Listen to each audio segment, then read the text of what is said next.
I'm going to keep this straightforward.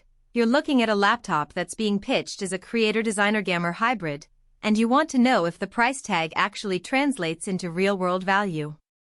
I've spent the last few weeks testing the machine in the kinds of scenarios most buyers care about: long gaming sessions, editing 4K video on the go, and just trying to keep the battery alive while commuting. Link is in the description if you want to check the product details on Amazon. First off, the biggest hesitation people have with a 16-inch 2-in-1 is whether the convertible hinge can survive the kind of pressure you put on it when you're gaming or typing for hours. The Galaxy Book5 Pro 360 uses Samsung's ultra-thin hinge design, and after a couple of weeks of constant opening, closing, and even a few accidental bumps in my backpack, it still feels solid. The latch isn't the kind that clicks loose after a few cycles, which is a relief because a wobbling screen would ruin both gaming immersion and color-critical work. Now, let's talk performance. The laptop ships with an 8-core Intel Ultra 7 chip that Samsung markets as up to 47 AI TOPS. In practice, it means you're getting a CPU that can keep a modern game like Cyberpunk 2077 or Elden Ring running at 1080p with medium-high settings without dipping below 45-50 FPS on a sustained basis. The real test is how it behaves when the GPU is under load for a full hour. I ran a back-to-back session of Assassin's Creed Valhalla, and after 45 minutes the clock speed held steady, but the fan noise climbed to a noticeable hum. It's not a scream, but it's loud enough that you'll want headphones on if you're in a quiet apartment. That's a common complaint with thin gaming laptops: heat has to go somewhere, and Samsung chose a fan curve that leans toward cooling over silence. Speaking of heat, the chassis stays relatively cool to the touch on the palm rest and keyboard area, which is where most people notice discomfort. The bottom does get warm, especially when the SSD is being hammered during level loads, but the thermal pad under the GPU seems to be doing its job. I've seen a few buyers on forums mention the laptop gets hot to the touch after a marathon gaming night. The reality is it's warm but not so hot that you have to pause to let it cool down. If you're a competitive gamer who needs a completely silent environment, this isn't the best match, but for a creator-designer who also wants to unwind with a game, it's a reasonable compromise. The keyboard feel is where the Book5 Pro 360 stands out in my experience.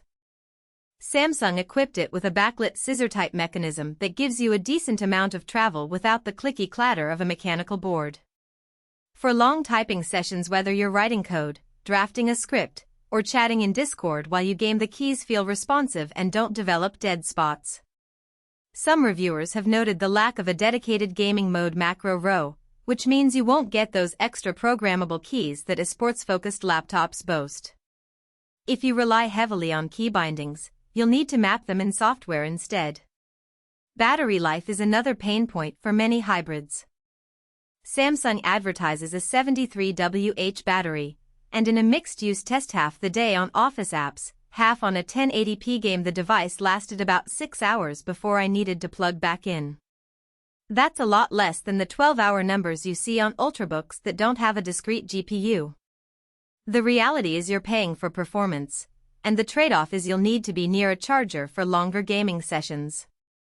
If your daily routine involves a lot of travel and you can't guarantee power outlets, you might want to look at a less aggressive machine.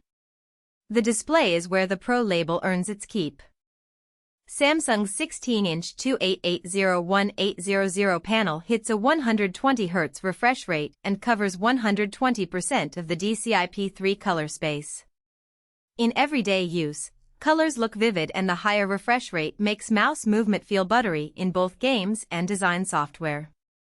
The touch functionality works smoothly, and the stylus latency is low enough for quick sketching, though it's not a substitute for a dedicated drawing tablet if you need pressure-sensitive accuracy. The main downside is the brightness ceiling. In direct sunlight the screen can feel a bit washed out, which is something you'll notice if you plan to work outdoors often. Portability is a mixed bag. At 2.6 kilograms and a thickness just under 15 millimeters, the Book5 Pro 360 is lighter than many traditional gaming rigs, but it's still a chunkier bag friend than a 13-inch Ultrabook. The 2-in-1 hinge does add a little extra bulk compared to a fixed-screen laptop. If you travel primarily by train or plane and need a device that can double as a tablet for presentations, the form factor makes sense. If you're a desktop-bound gamer who only occasionally needs a laptop, you might find the size and weight a bit overkill.